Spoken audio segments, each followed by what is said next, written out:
En province du Nord Kivu, dans l'est de la République démocratique du Congo, une région 2 fois la taille de la Belgique, plus d'une centaine de groupes armés différents opèrent dans l'un des conflits les plus longs et les plus meurtriers du monde.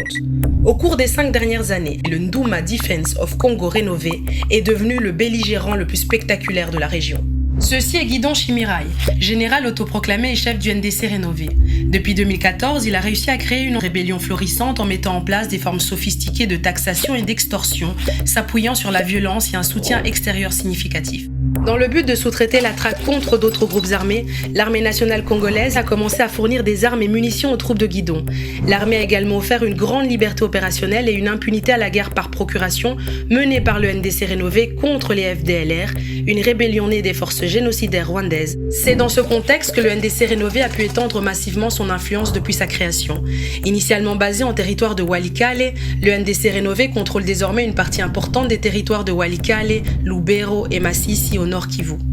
Le NDC rénové utilise un mélange séduisant comprenant une rhétorique de libération, une machine de propagande habile et une stratégie intelligente d'absorption d'autres petites milices en ses rangs. Dans tout cela, il bénéficie du soutien implicite et explicite de l'armée. Les racines du NDC rénové résident dans la rébellion du NDC dirigée par Sheka, dont il s'est séparé en 2014. Depuis, Guidon a transformé son groupe, faisant d'une milice Nyanga prétendant protéger les mines de Walikale, un mouvement armé multiethnique et expansionniste aux ambitions politiques et économiques de grande envergure. Mais les prouesses du NDC ne sont pas passées inaperçues. Février 2018, le Conseil de sécurité de l'ONU a imposé des sanctions sur Guidon et juin 2019, la justice militaire congolaise a émis un mandat d'arrêt contre lui, invoquant des crimes de guerre, crimes contre l'humanité et le recrutement d'enfants soldats. Pourtant, depuis cela, Guidon ne cesse de renforcer son influence et le rythme de son expansion.